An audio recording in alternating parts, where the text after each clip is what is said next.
In this video, we're going to look at the automatic language switcher within JAWS 2025.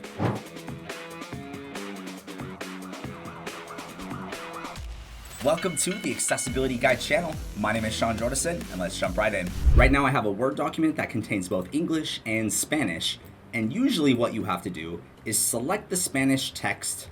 You can go up to the search bar and type in the word proof, and we're going to set proofing language, and you would set it to Spanish. But I'm not going to do that. I'm going to just leave it as is, and we're going to launch JAWS and adjust some of our settings. So the first thing we want to do is select the Utilities button and then select Settings Center. Leaving menus, default. Now this is where we have a whole bunch of different settings that you could set for different applications using JAWS. Then we're going to select Text Processing. Preview, text processing, close, text process level, proofing, close, language. And under Language Processing, we have these options called Detect Language.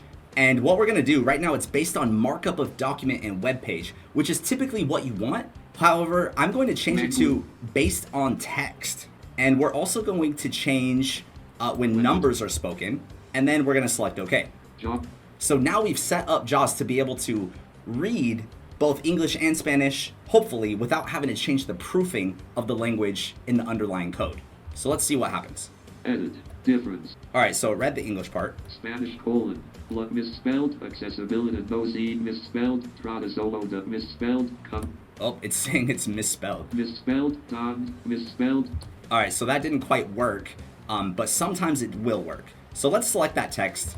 We're gonna go up to proofing. We're gonna do set proofing language. Mark selected. We'll do Spanish. Mark selected. Select OK. And now let's try it. Law accessibility no Z trada solo de cumplir con las normas semicolon Z trada de creamen. So now it is reading correctly.